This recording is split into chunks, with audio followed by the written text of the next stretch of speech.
मित्रांनो, एखादी स्त्री जेव्हा खरंच प्रेमात पडते तेव्हा ती पुरुषांकडून नेमकं काय अपेक्षा ठेवते? ती महागड्या भेटवस्तूंची अपेक्षा ठेवते का, की रोज आय लव्ह यू ऐकायची अपेक्षा ठेवते, की तिच्या मनात अजून काही खोल गोष्टी असतात ज्या बहुतेक पुरुषांना कधी समजतच नाहीत? खरं सांगायचं तर जेव्हा एखादी स्त्री मनापासून प्रेम करते तेव्हा तिच्या अपेक्षा फार मोठ्या नसतात, पण त्या खूप खोल आणि भावनिक असतात. मित्रांनो, आजच्या या व्हिडिओमध्ये आपण अशाच 10 गोष्टींबद्दल बोलणार आहोत ज्या प्रत्येक प्रेमात असलेली स्त्री पुरुषाकडून मनापासून अपेक्षा ठेवते. म्हणून हा व्हिडिओ शेवटपर्यंत नक्की पहा, कारण कदाचित यातील एखादी गोष्ट तुमचं नातं अधिक मजबूत करू शकते. पहिली गोष्ट, तिचं बोलणं ऐकून घेणारा पुरुष. मित्रांनो, प्रेमात असलेली स्त्री सर्वात आधी एक गोष्ट अपेक्षित ठेवते, ती म्हणजे तिला समजून घेणारा पुरुष. तिला नेहमी उपाय नको असतो. तिला कधी कधी फक्त कोणीतरी ऐकून घ्यावं असं वाटतं. ती तिच्या दिवसाबद्दल सांगते, तिच्या भावना सांगते, तिचे छोटे छोटे प्रश्न सांगते आणि त्यावेळी तिला हवं असतं कोणीतरी मनापासून ऐकणारं. कारण स्त्रीसाठी संवाद म्हणजे फक्त बोलणं नाही, तर भावनांची देवाणघेवाण असते. मित्रांनो, दुसरी गोष्ट, तिचा आदर करणारा पुरुष. मित्रांनो, प्रेम असलं तरी जर आदर नसेल तर ते नातं फार काळ टिकत नाही. प्रेमात असलेली स्त्री तिच्या आयुष्यातील पुरुषांकडून एकच गोष्ट अपेक्षित ठेवते, तिचा आदर, तिच्या विचारांचा आदर, तिच्या स्वप्नांचा आदर, तिच्या निर्णयांचा आदर. जेव्हा पुरुष तिचा आदर करतो तेव्हा स्त्रीला वाटतं की ती त्या नात्यात महत्वाची आहे. मित्रांनो, तिसरी महत्वाची गोष्ट, प्रामाणिकपणा. मित्रांनो, स्त्रीला सर्वात जास्त दुखावणारी गोष्ट कोणती आहे, ती म्हणजे खोटं बोलणं. नात्यात जर खोटं आलं तर विश्वास तुटायला वेळ लागत नाही. म्हणून प्रेमात असलेली स्त्री पुरुषांकडून अपेक्षा ठेवते की तो प्रामाणिक असावा, तो सत्य बोलेल, चुका झाल्या तर कबूल करेल. कारण तिच्यासाठी प्रामाणिकपणा म्हणजे विश्वासाची पायाभरणी असते. चौथी गोष्ट, वेळ देणारा पुरुष. मित्रांनो, आजच्या धावपळीच्या जीवनात वेळ देणं खूप कठीण झालं आहे, पण स्त्रीसाठी महागड्या भेटवस्तूंपेक्षा महत्वाचं असतं तुमचा वेळ.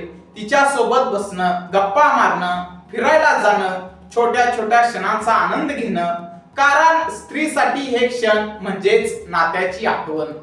पाचवी गोष्ट, तिच्या स्वप्नांना साथ देणारा पुरुष. मित्रांनो, प्रत्येक स्त्रीची काही स्वप्न असतात, करिअर, आवडी, आकांक्षा, इच्छा. ती अपेक्षा ठेवते की तिच्या आयुष्यातील पुरुष तिला थांबवणार नाही, तर तिला पुढे नेईल. जो पुरुष तिच्या स्वप्नांना साथ देतो तो तिच्या मनात खूप खास जागा मिळवतो. सहावी गोष्ट, सुरक्षिततेची भावना. मित्रांनो, स्त्री प्रेमात पडते तेव्हा तिला सर्वात जास्त हवी असते सुरक्षिततेची भावना.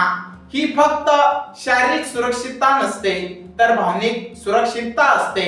तिला वाटायला हवं की ती काही बोलू शकते, ती स्वतःसारखी राहू शकते आणि तिचा पुरुष तिच्या सोबत उभा राहील. सातवी गोष्ट, छोट्या गोष्टींमध्ये आनंद शोधणारा पुरुष. मित्रांनो, स्त्रिया अनेकदा छोट्या छोट्या गोष्टींमध्ये आनंद शोधतात. जसं की अचानक केलेला फोन, लहानसा मेसेज, एक साधं कौतुक. या छोट्या गोष्टी तिच्यासाठी खूप मोठ्या असतात आणि जे पुरुष या गोष्टी समजतात ते नातं खूप सुंदर बनवतात. आठवी गोष्ट, विश्वास. मित्रांनो, विश्वास म्हणजे नात्याचा पाया. प्रेमात असलेली स्त्री पुरुषांकडून अपेक्षा ठेवते की तो तिच्यावर विश्वास ठेवेल. अनावश्यक शंका, तपासणी, संशय या गोष्टी नातं कमजोर करतात. विश्वास असेल तर प्रेम आपोआप वाढतं. नववी गोष्ट, तिची कदर करणारा पुरुष. अनेक वेळा नात्यात लोक एकमेकांना गृहीत धरतात, पण स्त्रीला हवं असतं तिची कदर केली जावी. तिच्या प्रयत्नांची, तिच्या प्रेमाची, तिच्या काळजीची. एक साधं धन्यवाद किंवा तू खूप खास आहेस हे शब्द तिच्यासाठी खूप मोठे असतात. 10वी गोष्ट, आयुष्यभर सोबत राहणारा पुरुष. मित्रांनो, प्रेमात असलेली स्त्री एकच मोठी अपेक्षा ठेवते, ती म्हणजे साथ. सुखात, दुःखात, अडचणीत, आनंदात तिला असा पुरुष हवा असतो जो म्हणेल काही झालं तरी मी तुझ्या सोबत आहे. मित्रांनो, नात्यातील प्रेम हे खूप गुंतागुंतीचं वाटतं, पण खरं सांगायचं झालं तर ते खूप साधं असतं. स्त्रीला महागड्या भेटवस्तू नको असतात, मोठे वायदे नको असतात. तिला फक्त हवं असतं समजून घेणारा, आदर करणारा, प्रामाणिक आणि तिच्या सोबत उभा राहणारा पुरुष. जर एखाद्या पुरुषाने या 10 गोष्टी समजून घेतल्या तर त्याचं नातं खूप सुंदर बनू शकतं. मित्रांनो, जर तुम्हाला हा व्हिडिओ आवडला असेल तर लाईक करा, तुमचं मत कमेंट मध्ये नक्की सांगा आणि अशाच नातेसंबंधावरील व्हिडिओसाठी चॅनेलला सबस्क्राईब करायला विसरू नका. धन्यवाद.